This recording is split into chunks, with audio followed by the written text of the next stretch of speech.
Hey guys, welcome to the Field of 68 YouTube channel. If you like what you see here, hit that subscribe button and you'll get more college basketball content just like this. But I want to start with Rick Pitino. We all saw what he said the other night, where I think it was an emotional reaction, but he definitely went and kind of crossed the line a little bit and said like he doesn't have anyone that can guard certain ways. He called it the most unenjoyable experience of his life coaching this team. And if you know anything about Man, Rick hey, that's Pitino a and man what has who's happened lived with him, too.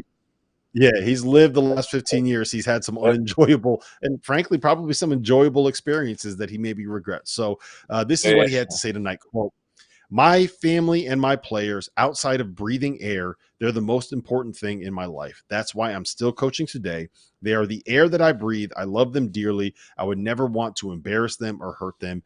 He went on to apologize to his players and basically apologize for what he said the other night in a press conference after a 90-85 win over Georgetown in DC in a game that was attended by probably as many people are currently sitting on this call in this moment. Tyler, have you ever dealt with a coach that was as I guess vociferous in the way that he went after you, especially publicly, as Rick Pitino does and has done throughout his career? I played for Jim O'Brien, and who actually has some ties with Rick Pitino, and he was a coach that sometimes would test those boundaries. And I'm not a big fan of calling your players out to the media. And Rick Pitino is a heck of a coach, and he knows a lot more about coaching than I ever will know. But I do know that coming from a player standpoint, when he says those things and he calls players out to the media, I'm not the biggest fan of that. But something worked. They got the dub, and maybe he had a talk with a lot of the guys. I don't know the whole dynamic, but I am not a fan of calling or going after players in the media. I think that's something that should be done in the locker room. Would you accept that apology? What he said when he comes out and tries to make it right?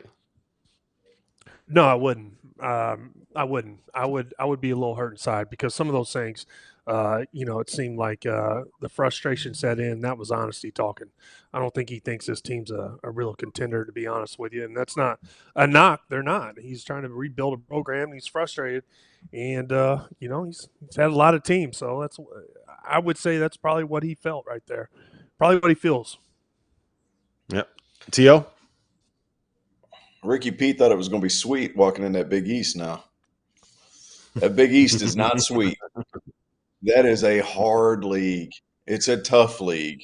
And it's a league that has enough old guys to slow down your tempo and not turn it over.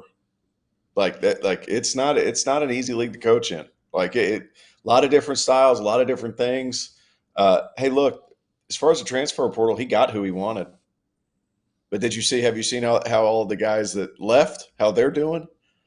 Like not terrible. Mm-hmm. And the fact of the matter is what Mike Anderson had, the fact that he wasn't able to win is crazy. If Patino had that roster that he let go, we'd be talking to a different tune right now. But Can we just roll through that real quick? This is what was yeah, on the go ahead. roster last year. Posh Alexander, who is starting and starring and having a big impact on a Butler team that looks like they're going to make the Sorry. tournament.